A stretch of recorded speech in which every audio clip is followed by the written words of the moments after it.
جب اشہد ان محمد رسول اللہ پر پہنچے تو زبان رک گئی، الفاظ ادا نہ ہو سکے اور زار و قطار رونے لگے کہ جب میں یہ الفاظ ادا کیا کرتا تھا تو میرے آقا سامنے موجود ہوتے اور میں اشارہ کر کے کہتا اشہد ان محمد رسول اللہ، میں گواہی دیتا ہوں یہ محمد اللہ کے رسول ہیں۔ آج اللہ کے رسول موجود نہیں، آج مجھ سے یہ الفاظ ادا نہیں ہوتے۔ اس دوران خانہ اقدس میں حضور صلی اللہ علیہ وسلم کے غسل اور تجہیز و تکفیر کے امور انجام دینے کی تیاری شروع ہو گئی تھی۔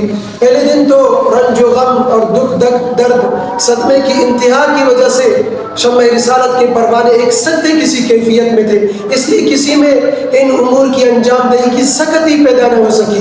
بھلا کون تھا جو اپنے محبوب آقا صلی اللہ علیہ وسلم کے جسد اطہر کو مٹی تلے دفن کرنے کی ہمت کرتا؟ کون تھا جو اپنے ہی ہاتھوں سے اپنے جینے کی آس کو نظروں سے اوجھل کرتا؟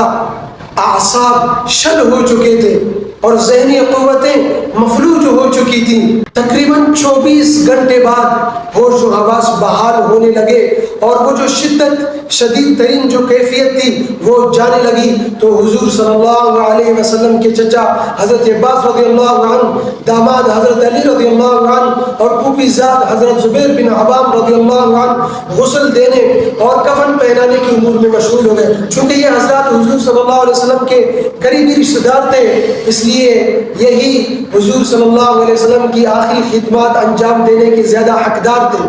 اب حضور صلی اللہ علیہ وسلم کی تجہیز و تکفین ہو چکی، صحابہ کرام رضوان اللہ تعالی علیہم اجمعین جمع ہوئے نماز جنازہ پڑھنے۔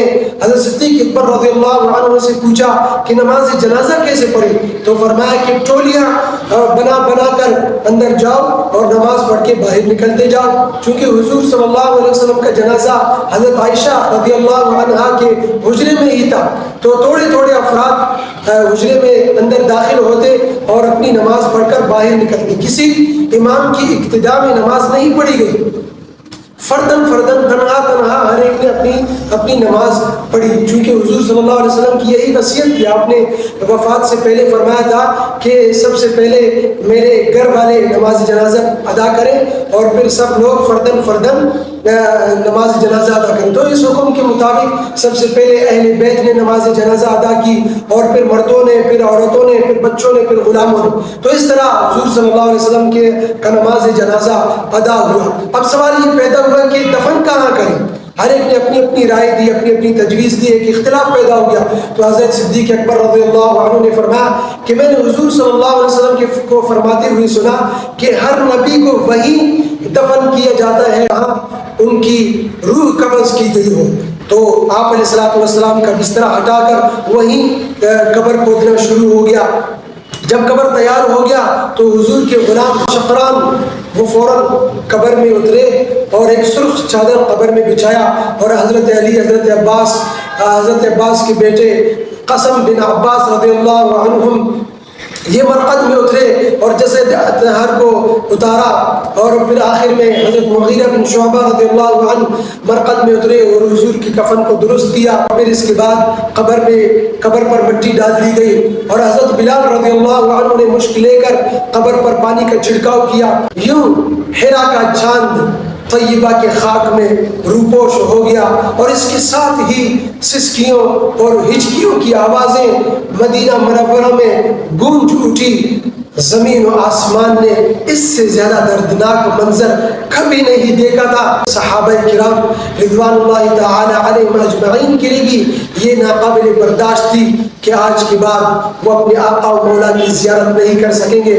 حضرت بلال رضی اللہ عنہ معمول کے مطابق صبح کی اذان دینے لگے، اللہ اکبر اشہد ان لا الہ الا اللہ۔ جب اشہد ان محمد رسول اللہ پر پہنچے تو زبان رک گئی، الفاظ ادا نہ ہو سکے اور زار و قطار رونے لگے کہ جب میں یہ الفاظ ادا کیا کرتا تھا تو میرے آقا سامنے موجود ہوتے اور میں اشارہ کر کے کہتا اشہد ان محمد رسول اللہ، میں گواہی دیتا ہوں یہ محمد اللہ کے رسول ہیں۔ آج اللہ کے رسول موجود نہیں، آج مجھ سے یہ الفاظ ادا نہیں ہوتے اور زار و قطار رونے لگے اور بے ہوش ہو کر گر پڑے۔